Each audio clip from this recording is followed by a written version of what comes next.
There we go. We are recording. So for this session, you will be able to get a certificate of attendance. We'll have a survey at the very end of the session. We'll drop into the chat. We'll also provide the slides afterwards. There'll be some handouts that will get dropped into the chat as well today that will also be provided afterwards. Throughout today's session, as Lori said, please use the Zoom chat. We've got a moderator here. One of our student interns, Reagan, is monitoring the chat as well as the Zoom Q&A. If you want to ask a question anonymously, you can use the Zoom Q&A. I also want to remind people that closed captioning is available for you if you need that. It should be available in the ribbon on your Zoom settings. It usually does a pretty good job of translating what I'm saying, so hopefully that will work for you today. And again, we are going to be using Mentimeter today to get a little bit of interactivity. So I'm going to shut now my video off so you can see the QR code. Again, jump on that QR code, or if at any time you would like to join, you can go to menti.com and type in that 8-digit code. The code will be up at the top of every slide as we go through. If you've got any questions, please let us know in the chat and we'll be able to help you out. I want to, especially with this one where you might be sharing things that maybe are a little bit more personal, the Menti is anonymous. I have no way of knowing who you are or where you are from or linking your answers with anything. So please feel free to use that Mentimeter. If it pops up on your device that you need to accept cookies, you can reject cookies and everything will still work just fine for you. So again, this makes it more interesting for us as presenters as well as for you as an attendee. All right, so having said that, I think we've got some folks have been able to join. Let's get into our first question. So our first question here is, what best describes your job? Are you somewhere on like the people side of things and maybe an administrative or finance or human resources role? Are you on the design side of things, engineering, planning, surveying, somewhere in there? Are you in operations and maintenance? Are you in construction, or are you in other? I do know we have some students from Michigan Tech's construction management program that are in today's session, and we are excited to have you as well.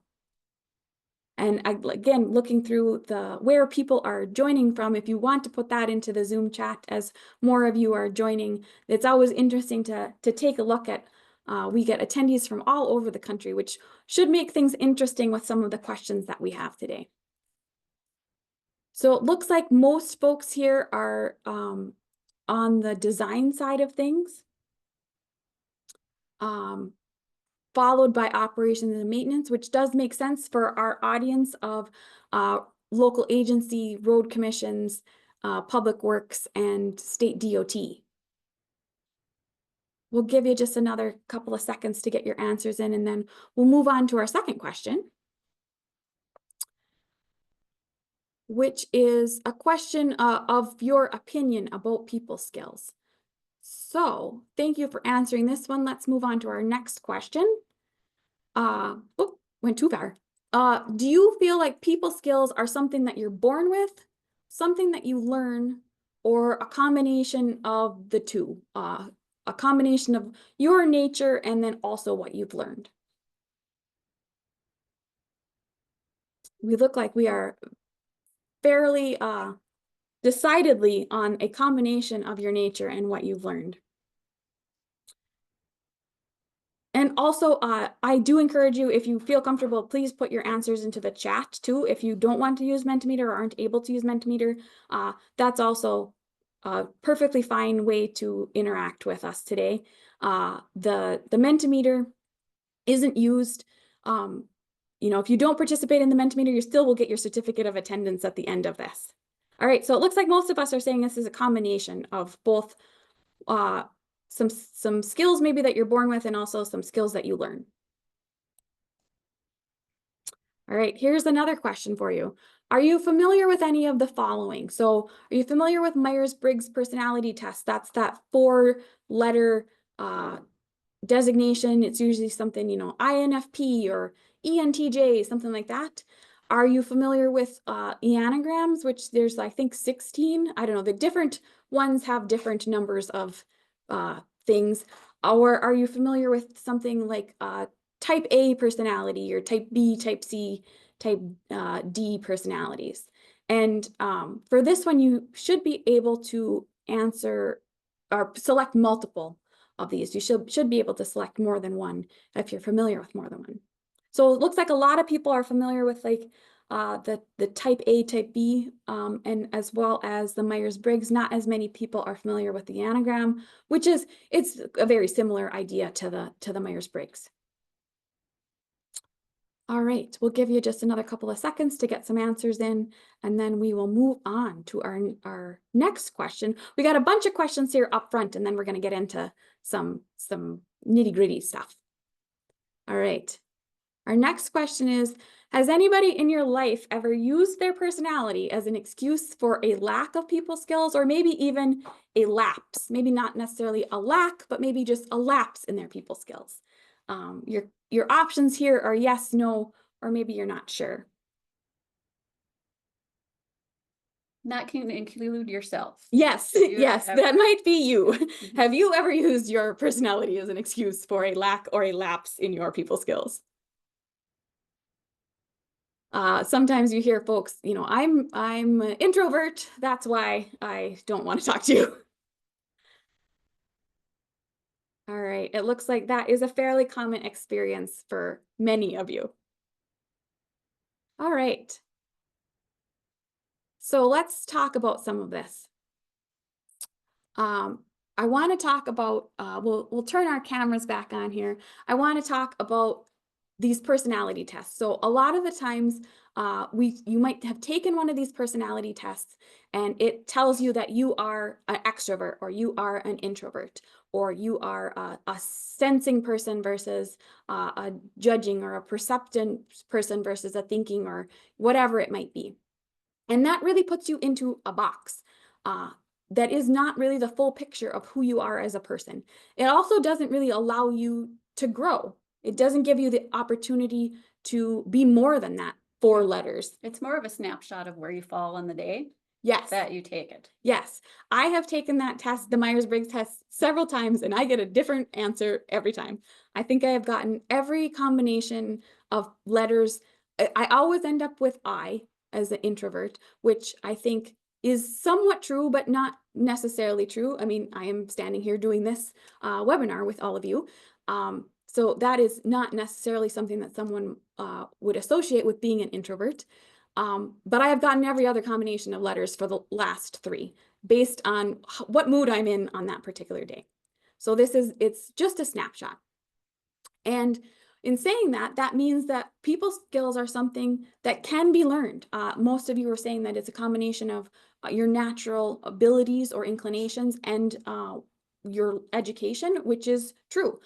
And the important thing to think about there is that practice makes perfect. It's something that you can learn to do and get better at.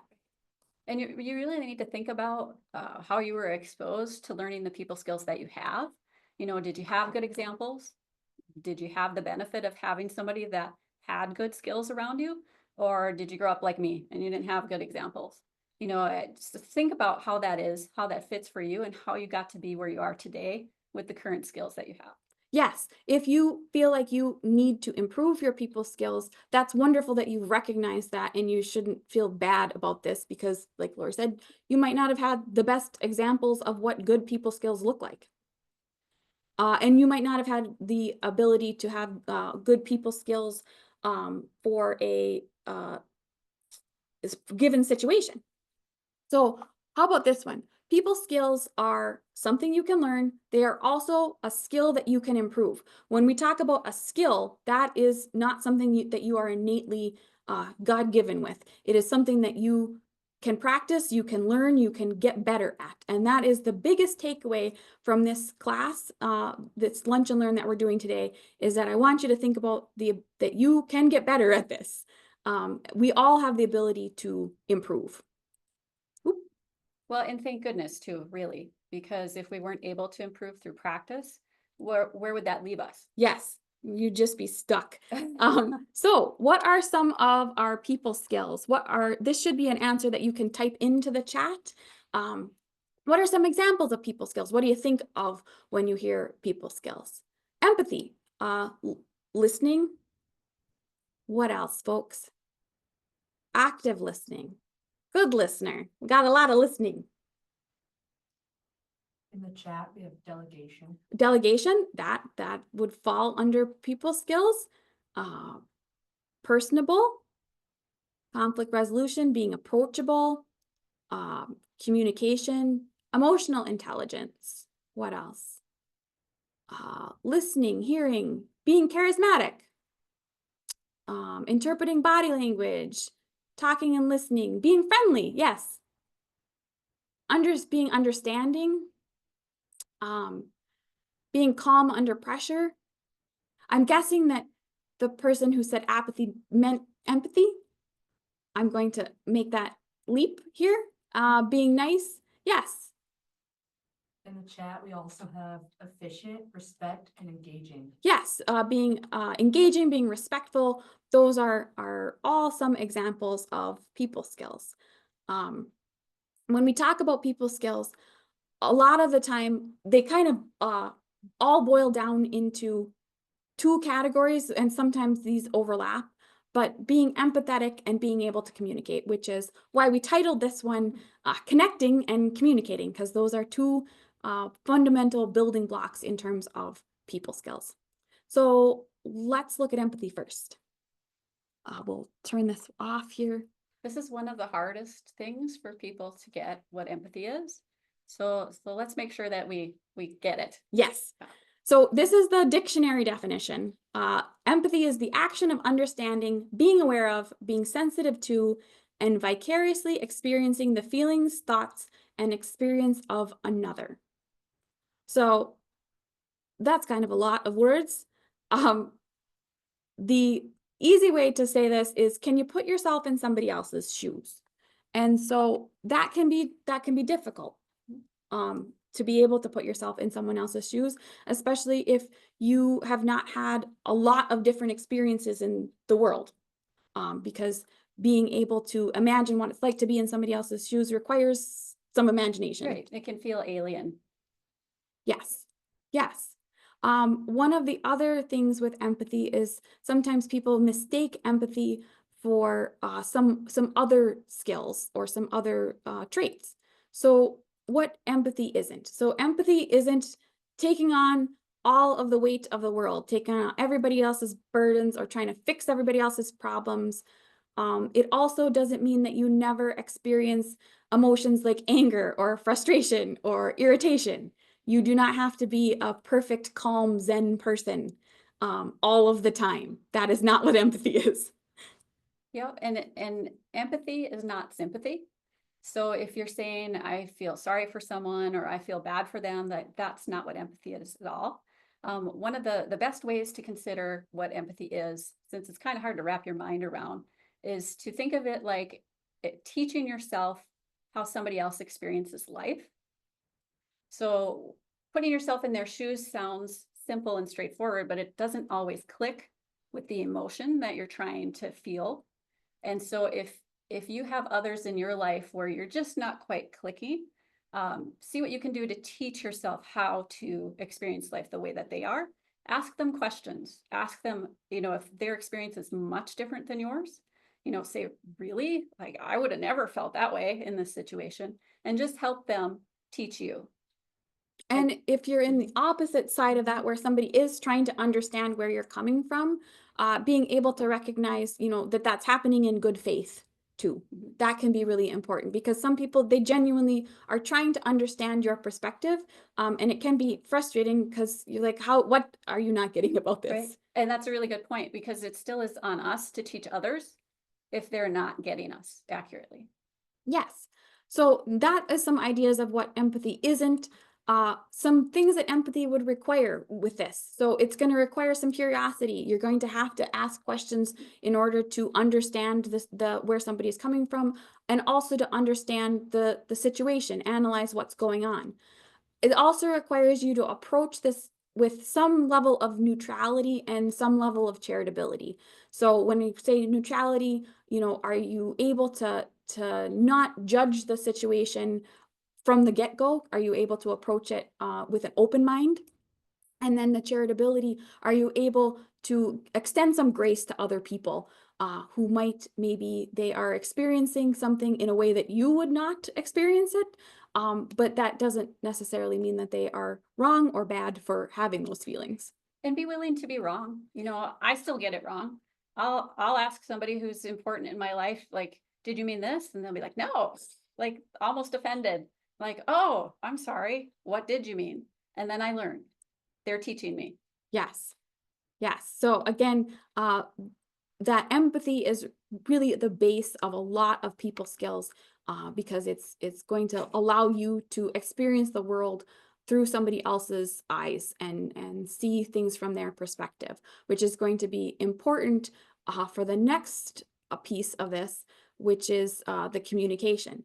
But when we talk about some of these ideas, a lot of it boils down to social norms in terms of what we might find not a normal interaction where you might take offense to something or somebody else might take offense to something that you said. Social norms, they're these expected behaviors. They can be incredibly different based on the culture that you grew up in or the culture that you are living in. And this can be, culture like nationality type culture, but it also can be a workplace culture. An office has a culture. A construction site has a culture. All of these things can be different, and the social norms in one can be very different. It's pretty normal to leave your keys in your car on a construction site. So if somebody needs to move it, they can. That is an insane thing to do in much of the rest of the world.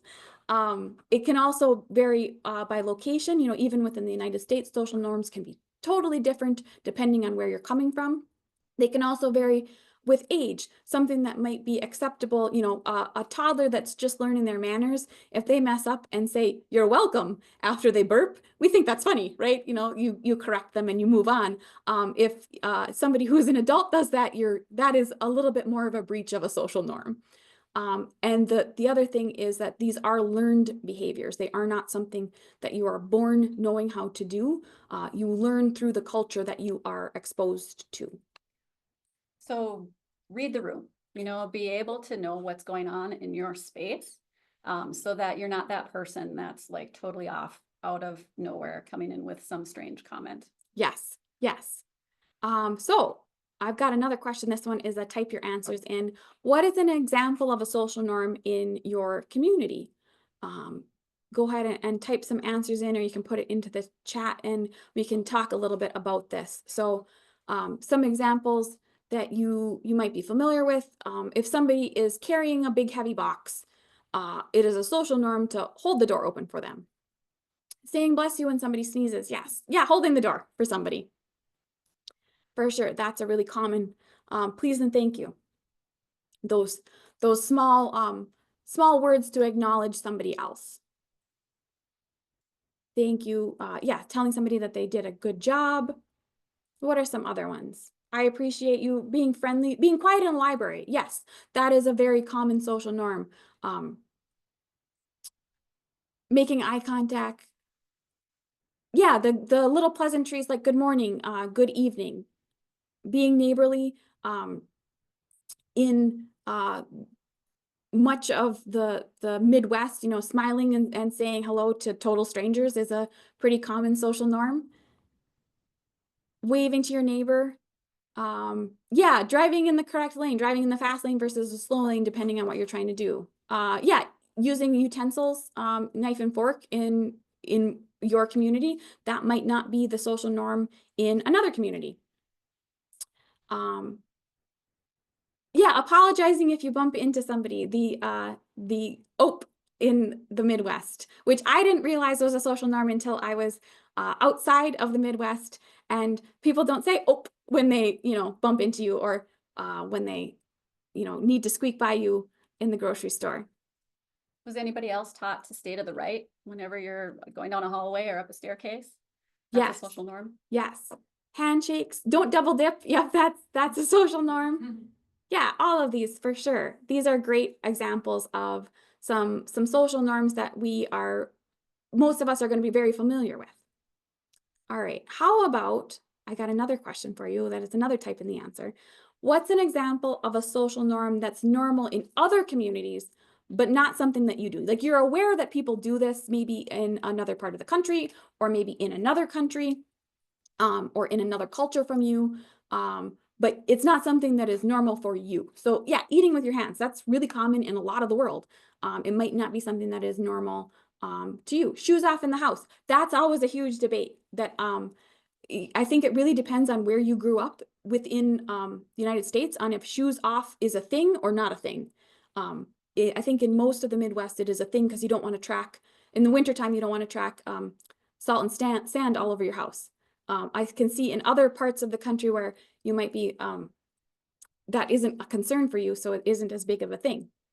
Yeah, bowing instead of a head handshake, or there's cultures where nodding means no instead of meaning yes. No hats at the dinner table. Yeah, that one might be something that is also related to the age of the person. It seems like younger people don't see that as a breach in social norms as much as folks who might be a little bit older. Kissing a stranger, hello. Yeah, that's a definite one. There's a lot of cultures where a kiss on the cheek is a totally normal thing to do. Tipping your hat, cell phone use, differences in how people dress. Yeah, for sure. There's some other ones I had no idea, but apparently I recently saw a thing that said that in France it's very disrespectful to bring a dessert if you go to somebody's dinner party, because the implication is that the host didn't think things through enough to provide you with a dessert. And so it's a huge, whereas in my experience, at least, it's super common if you're going to dinner at somebody's house that you ask, like, can I bring a dish? What can I bring? Yeah, what can I bring? What would you like me to bring? Yes, using sir and ma'am, that's a huge one. So I grew up in Michigan, in the Upper Peninsula, as did Lori. Yep. And I definitely do not say sir and ma'am. One of my cousins who also grew up here is a nurse. She worked in Texas for a while and got written up by her supervisor repeatedly because patients were complaining that she did not say sir and ma'am, and she was the rudest nurse they'd ever had. And she's not a rude person. She's a very polite person, but that was just not a social norm that she was used to. Yeah, not tipping your server when you eat out. That's another one for sure. Depending on where you grew up, if you grew up in a state or in a country where that was not the norm, it can feel very foreign. All right, these are great. So that is something where, again, with the social norms, extending some charitability and extending some neutrality and not assuming that someone meant to cause offense if they do something that is outside of the social norms. They may not have learned what the norms for your workplace, for your culture, for your area are.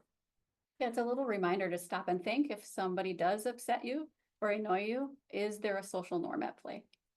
Yes. And it's always hard to slow down in the situation to think that through, but as long as we point it out and discuss it, it gives you a little chance to understand it a bit better. Yes.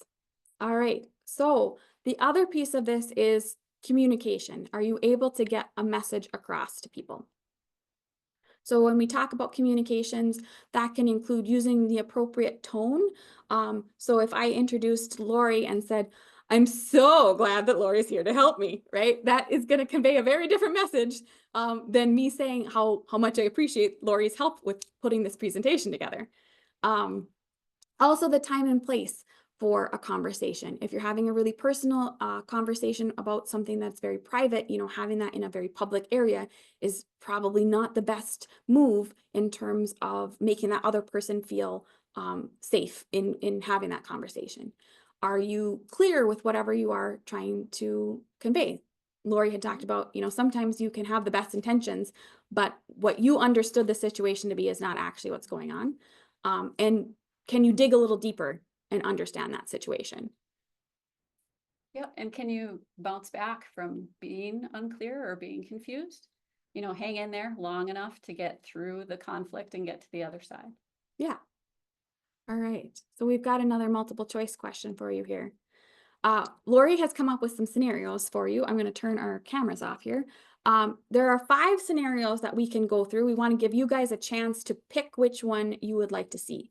So there's one scenario is face-to-face with a customer who is got a complaint, but they're not necessarily super mad, but they are upset a little bit with you. There's another scenario where it's an indirect virtual communication. So you've sent out an email or you've sent out something through maybe Teams or Slack or Zoom or something, and nobody has responded to your problem, that you were just been left on red. Another is a face-to-face interaction between a manager and an employee. Maybe the employee is having a bit of performance issues and you want to talk about that. Then we have a face-to-face employee and employee. So if you need to talk to somebody about a work thing and you get just dumped on with all of their problems and they just keep talking about every bad thing that is happening to them right now, and you still need to know if there's any more copier paper. And then the last one is face-to-face with someone who is being very aggressive. And so we've got a set of handouts. We'll share that in just a second.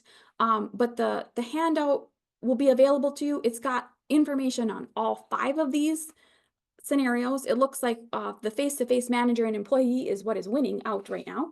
We'll give you a little bit more time if you want to change your answer. But you'll have all of the scenarios to look through and read on your own time. We will be doing this presentation again. We do this 2 more times. When we do it in the future, whichever one of these 5 wins, I'm going to take that one out of the running. And so then there'll be only 4 to choose from. So if you'd like to sign up and take this Lunch and Learn again, you could tune out for about the first half an hour and then pop in for the second half an hour and we'll go through a different scenario for you. But you will have the ability to look at all of these scenarios in the handout, as well as I'm going to post this video onto onto YouTube. And so you'll be able to we'll post the other 2 onto YouTube too. So if you want to take a look at those in the future, you'd have that. We really do encourage you to repeat this webinar because practice, right, is the whole point of people skills. That's how you're going to develop them, is to go through this, figure out your own style and your own approach and to practice it. And you can get that repetition by repeating. So Yes. That's a great idea. Yes. So, and this is a free class, so there's no cost to you if you would like to repeat it. And again, we'll have them up on YouTube so you can take a look at those. So it looks very much like our winner is the face-to-face with a manager and an employee. So I'm going to turn us off and we'll read through this. So our scenario is face-to-face discussion between a manager and an employee. So you supervise an employee that's been struggling with personal issues and it's starting to affect their work performance. All right. So my first question to you with this is going to be, what could you do to make this situation worse? Right? So you've got an employee who you think is struggling with maybe a personal issue, but for sure their performance has, there's been a marked difference in their performance. What could you do that would make this situation worse? And also remember, this is anonymous. I have no way of knowing who you are. All right. So not listening to their personal struggles, completely ignoring the problem, yelling at them, coming in hot, not communicating, just ignoring the problem. What's wrong with you? I like that one. Yeah. That's almost like a social norm. Yeah. Right? You might have heard that in your past. Jumping to conclusions or downplaying the situation. Both of those would definitely make the situation worse. Backhanded compliments. Yeah. Approaching things in an indirect way. Acting aggressive. Oh yeah. Waiting until you're really mad before you say anything to them. Oh, this is a good one. I like that. Telling them about all of your struggles and saying that you're still able to work. Or telling them to leave their home life at home, which is not something that any of us that's not a realistic thing to ask anybody to do. discussing everything in front of other employees, assigning blame, taking no action, hoping that it fixes itself, just being inattentive, talking to them in front of the team. Yeah, these are all things that could definitely make the situation much worse. All right, so Lori's going to walk us through this situation. We're going to talk about what not to do, a good response to this. Yeah, leave your problems at home. You're here to work. That is the pull yourself up by the bootstraps kind of approach to management. So we're right there with you. You guys are in the ballpark of the things that could make this worse. One of the main things not to do is don't call them out in front of somebody else. So if you know that somebody's struggling, have that as a private conversation. Make sure that you're not putting them out in front of other people that they might not be aware of, or they might really not want them to know. So make sure that that's a closed door conversation, because it could really backfire on you if you don't. You could end up with a bunch of emotions come out that you aren't ready to handle, or somebody who just really feels like you violated their trust, which is hard to get back. You don't want to make any assumptions really of what they're going through. So we talked about this where you say what not to do is, don't tell them all your personal stuff that you went through and you successfully navigated it. You don't want to bring your experience into it, really. You want to stay as neutral as you can. Even if it's like knocking on the door, right? Trying to get through, you got to figure out a way to keep that back from your experience so you can just be present with them. And being present means that part that you were all talking about in the beginning, that active listening, that you're not distracted by your own experience, where you can just hear what they're telling you. And you probably have experienced it yourself where somebody else isn't able to do that for you, how awful that feels. So don't be that person, especially if you're a manager. And then don't make them feel like an inconvenience either. There are studies that are done where in the first 10 seconds of observing your body language, somebody can tell if they can trust you or not based on what your nonverbals are saying. So what's it going to be like if, you're doing one of these, or you're distracted and looking at your watch or something like that. And then you try to come back from it and say, well, no, I really am listening to Ingrid. Right. It's really hard to get their trust back. And that's going to backfire on you as a manager as well, or anybody that you're trying to relate to, because it's hard to gain back something that they're going to trust your nonverbals over what you say after that going forward. So don't put yourself in that situation. And we have a comment in the chat, which I think is a great one. Should go without saying, but don't talk about them to other people. If they do confide something in you, we don't spread that all around to everybody else. Absolutely. That it's confidential, right? What you should have an ability to talk to your manager, that when you have personal stuff going on, that shouldn't be leaking out any place else. The only place it makes sense for it to go is up to the manager's manager, if there's a reason for them to be involved or to know, why they're not meeting their performance goals. But as long as you can, try and keep it just between the two of you. It may get to a point where you have to involve somebody else, but don't involve the team. They don't need to know. That's just a violation of trust. And even if you do escalate it up the chain, the less details that you can, you can give some information without giving everything away. Yep. Yeah, and don't use that one-on-one meeting, that closed door meeting, to vent your feelings. So maybe you're upset, rightly so, that they haven't been able to do this thing that you need them to do. You're trying to get results through them, and that's your job as the manager. But if you come in, right, where that's your agenda and it's about you, how likely are they to actually share with you what's going on with them? I wouldn't be very likely to share. I would feel like they didn't really even honestly care. So you're going to shut down communication from the beginning. So be careful not to do that. And then I guess the last thing of what not to do to remember is don't beat around the bush or charge in like a bull either when you're giving feedback. So don't tiptoe around giving feedback, and also don't just come in and just whack somebody with feedback either. It's almost like pulling a Band-Aid off. You have to figure out how to do it just the right pace so it doesn't hurt too much and it doesn't prolong the pain. Like, I'm just going to rip this off really slow, and how torturous that can be. you have to figure out how to gauge the timing on feedback so that you're not torturing somebody unnecessarily. Yeah.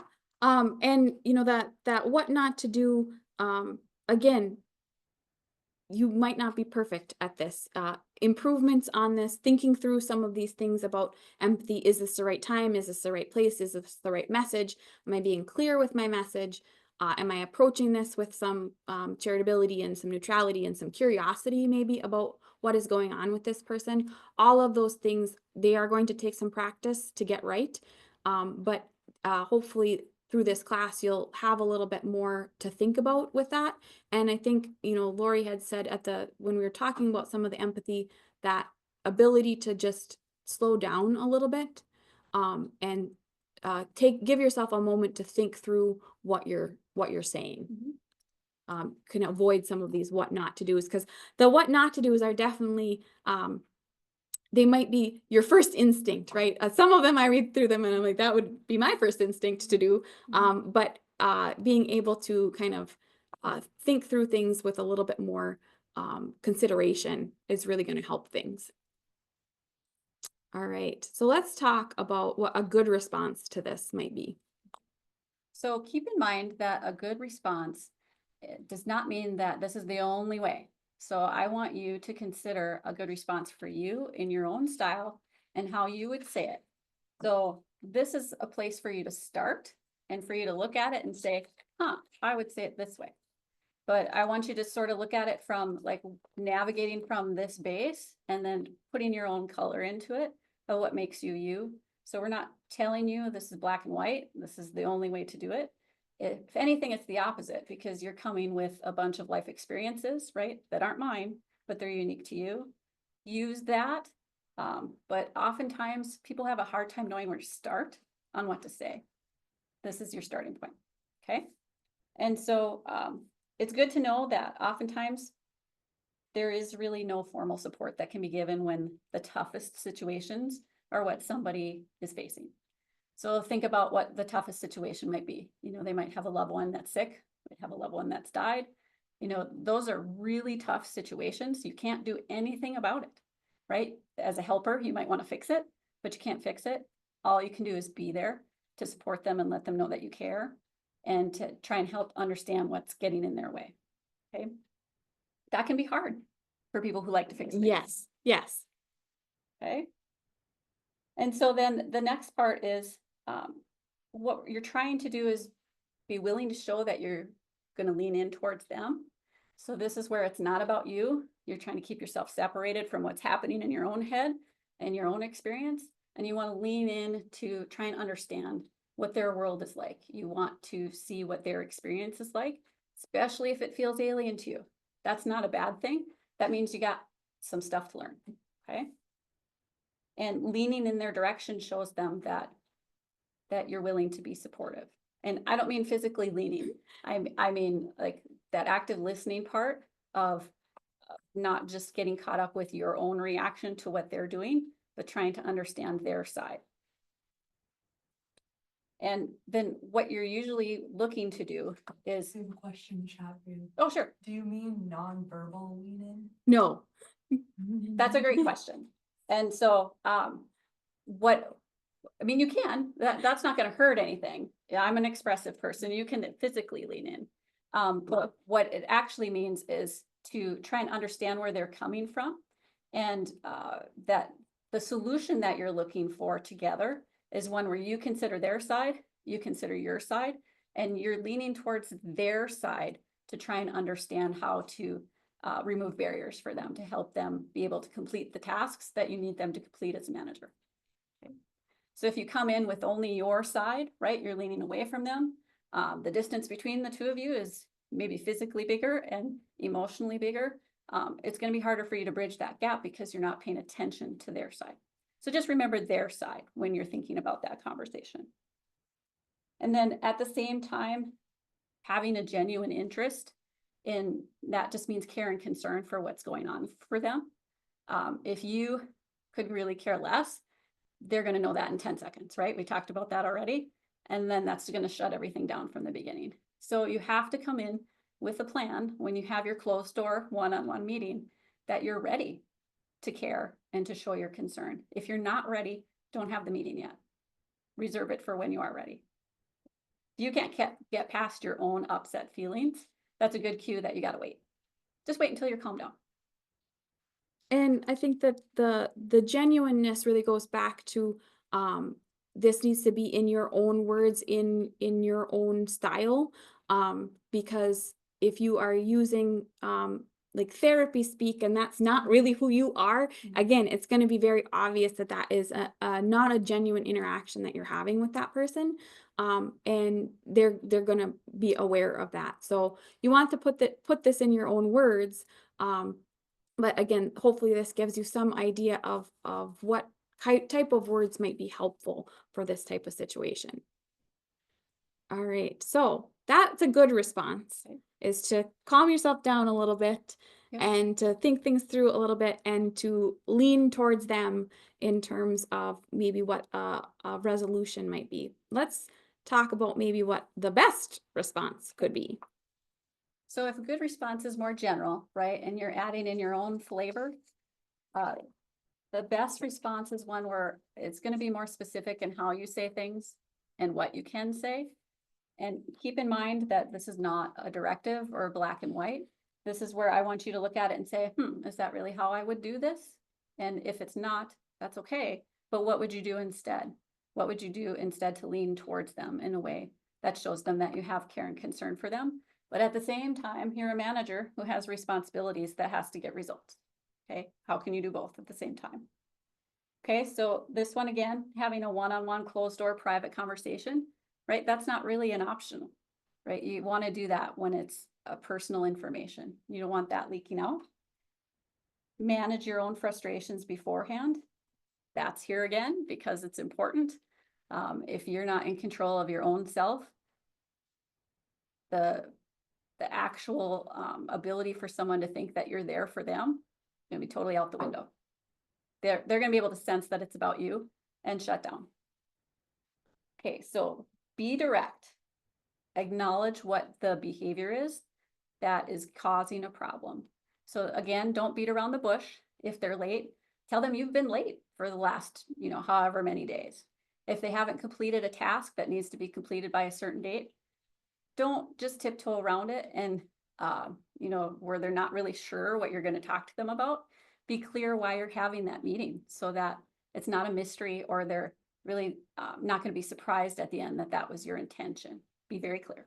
Yeah, because if you have that wishy-washiness, it can just make that person, in addition to everything else, now they're anxious about what is this meeting about. Right, and then they can feel like they're walking into landmines when they're interacting with you because they don't know what it is that you're holding them accountable to. Okay, maybe they should know, but they got so much else going on that they don't know, and they need you to be direct.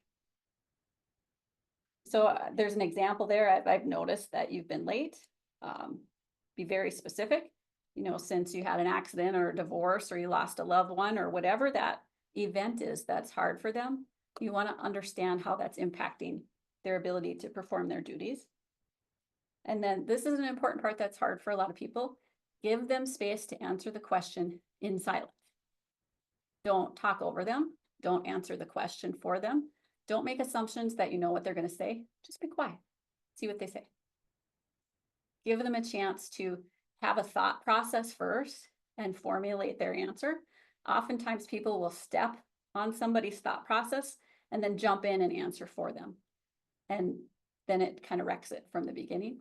So be aware that just take a little bit of time, be comfortable with that silence, and give them a chance to think it through before they answer you. Doesn't mean they're going to answer you because sometimes people don't want to share that stuff. And that's okay too. That if you give them space to share what is going on personally and they just aren't comfortable talking about it, that's okay.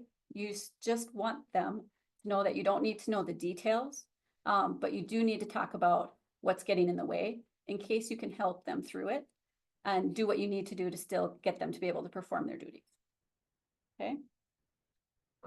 So remember what the goal is. So what you're looking for is to identify what's getting in their way. So why are they late, right? If it has to relate to their personal issue, what's getting in the way?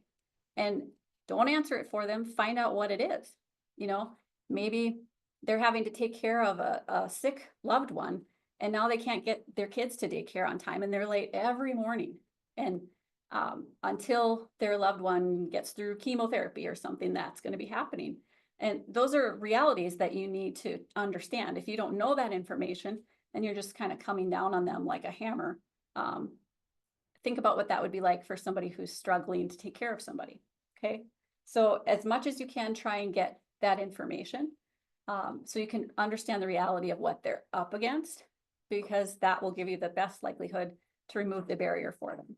What could you do if that was the situation? You know, I'm sure you guys can think of some things that you might do in that situation. And it doesn't mean that you are, going into their life and fixing all of their Mhm. problems. You're not providing a babysitter, or that is not at all what we're saying.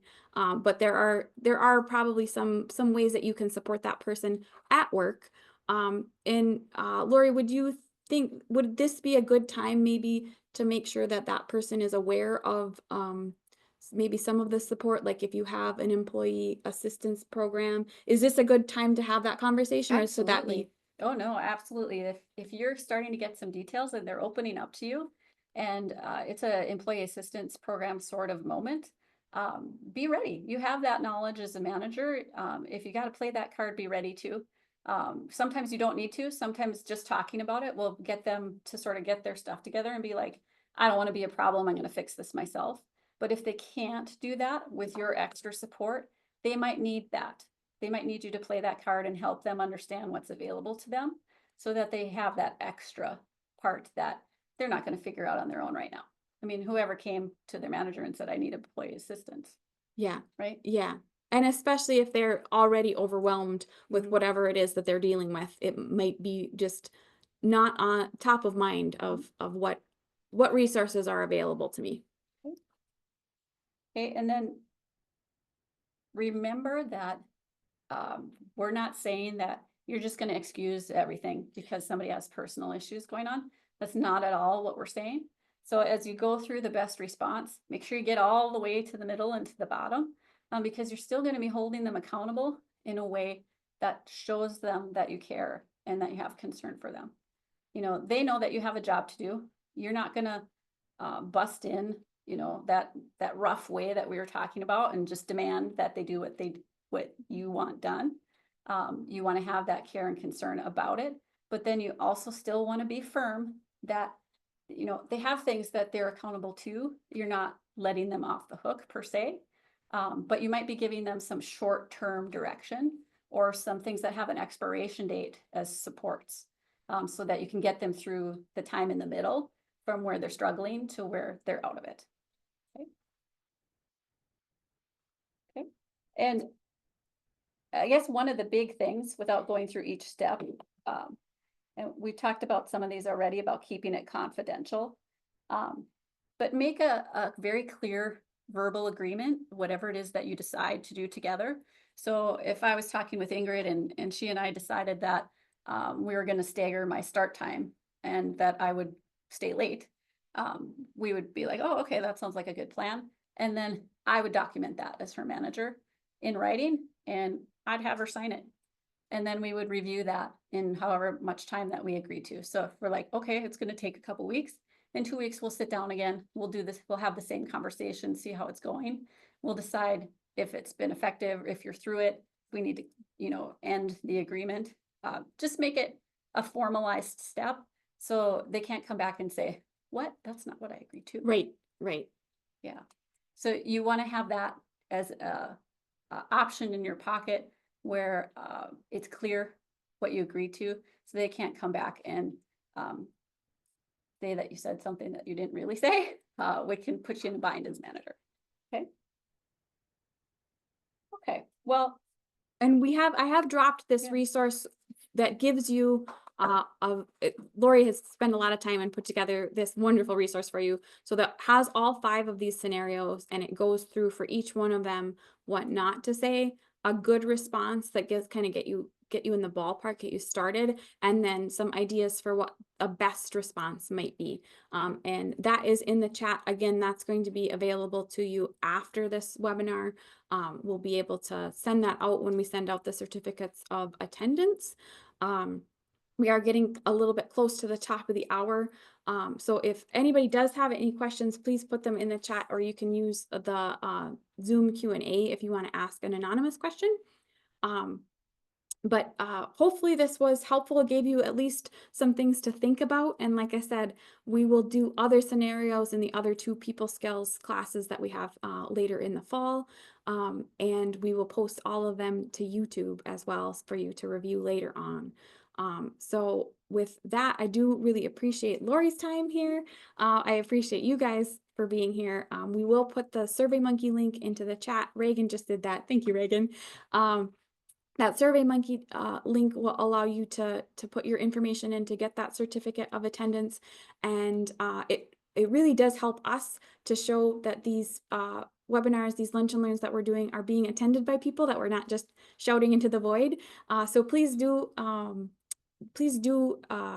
fill that out. It also gives you the opportunity to suggest some other topics for us. So Lori and I have some other things cooking potentially for you guys.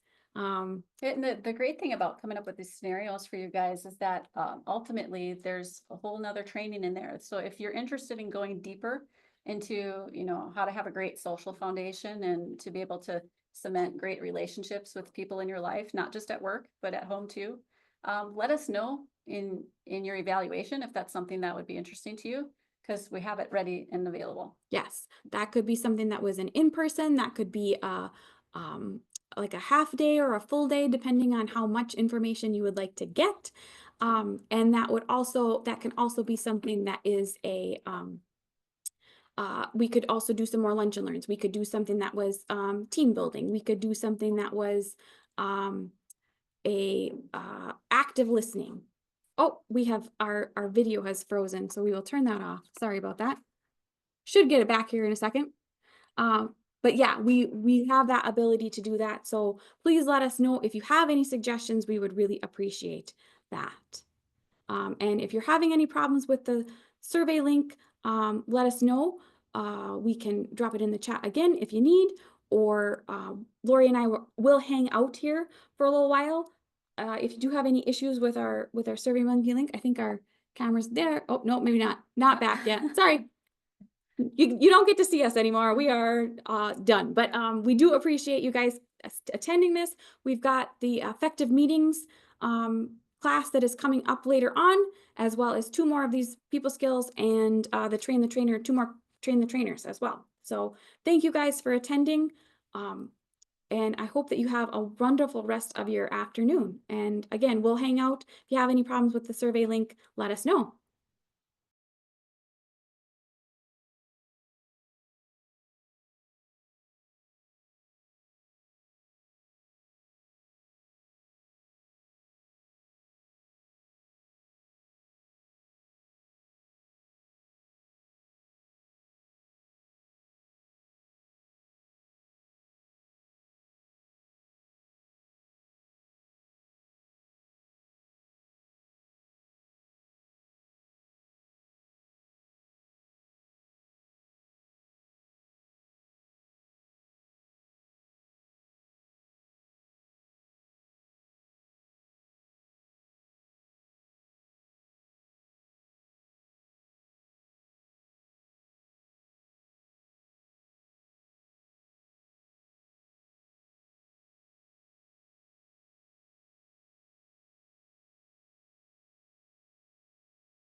All right, folks, we'll give you just another few minutes here.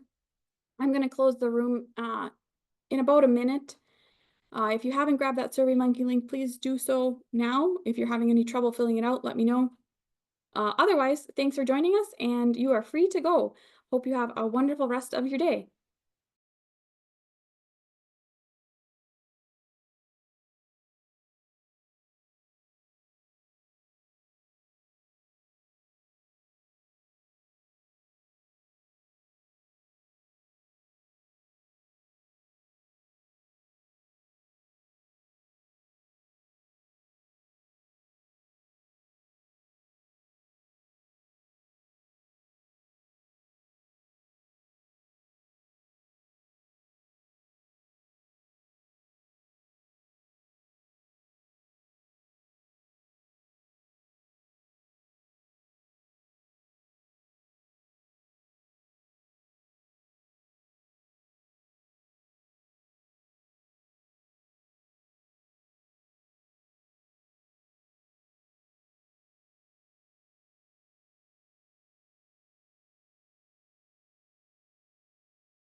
All right, folks, I'm going to close down the room. Thank you for everyone who has joined, and have a wonderful rest of your day.